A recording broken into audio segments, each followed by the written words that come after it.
Ақкіс пен қоян. Алтай халық ертегісі. Қыстың бір түнінде Ақкіс бұтаның астында тышқандарды аңдып жасырынып отыр еді. Күтпеген жерден арқасына тау құлағандай болды. Зәресі ұшқан Ақкіс не істерін білмей қалды. Қараңғыдан ештеңе көрмесе де, әлгі тауға өткір тістерін салып кеп жіберді. Үрейлі айғай, ыңырсыған үн естілді де, ауыр салмақ арқасынан аударылып түсті. Сонда ғана Ақкіс жаралы қоянды байқады. Оны артқы аяғынан қауып алыпты. Ақ қарға қызыл қаны сорғалап жатыр. Қоян өкіре жылап: «Ешқашан кешірмеймін сені, Ақкіс! Мен сенің арқаңа байқамай құладым ғой!» «Ой, қоян, мен сізді абайсызда тістеп алдым», деп жауап берді Ақкіс.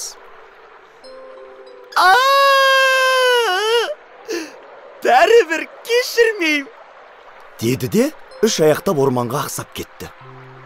Бір ай өтіп үлгермей-ақ Ақкіске орманнан жазбаша бұйрық келді. «Дереу сотқа келіңіз, орман қожайыны Қара Қоңыр Аю». Ақкістің кіп-кішкентай жүрегі дүрс-дүрс соқты. Ұп-ұсақ сүйектері қорқыныштан майысып бара жатқандай. Жасқанып, жасыңқырап, үлкен сарайға кірді. Қараса, қожайынның жанында өне бойы дәкемен таңылған қоян отыр. Аю қою қастарын паңдана көтеріп, қызыл сары көздерімен Ақкіске тым биіктен қарап отыр. «Мынаны жарақаттауға қалай дәтің барды?» Ақкістің үні шықпай, тек еріндерін жыбырлатқандай болды. Жүрегі кеудесінен атып шығатын сияқты.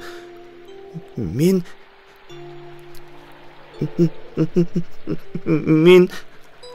аңға шыққан едім», деді ол әлсіз дауыспен. «Кімді ауламақшы болдың?»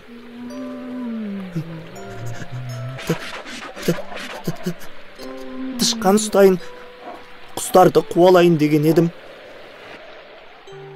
«Мұның рас, тышқандар мен құстар сенің азығың», деді аю. «Ал қоянды неге ауыз салдың?» «Бұл қоян менің үстіме құлап түсті. Қоянның өзі де әппақ, қар да әппақ болған соң, мен оны танымай қалдым». «Мұның да рас», деді аю. Табаны мен танауын сипалап, қоянға бұрылды.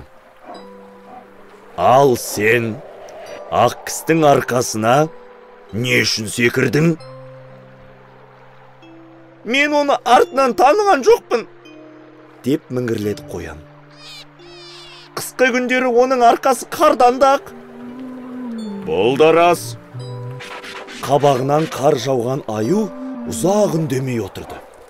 Оның алдында қызулы от шытырлап жанып жатыр. От үстінде 7 құлағы бар алтын қазан ілініп тұр. Осы бір сүйікті қазанын аю ешқашан тазалаған емес. Тазаласа, кірімен бірге құтыда кетіп қалады деп қорқатын. Сол себептен де алтын қазанға 100 батпан күйе баттасып қалыпты. Данышпан аю ұзақ ойланды. Сонан соң алақанымен ыс басқан қазанды сүртті де, қоянның құлағын қап-қара күйемен бояп жіберді. «Енді сен, Ақкіс, қоянды бір көргеннен ақ танитын боласың». Алақанымен қайтадан қазанды сүртіп, Ақкістің құйрығын да күйелеп тастады да: «Енді сен, қоян, мына балақайды қара құйрығынан әрқашан танитын боласың», деді. Сол кезден бері қояндар мен Ақкістер бір-бірімен ешқашан ренжіспейтін болды. Әділ істің арты игі.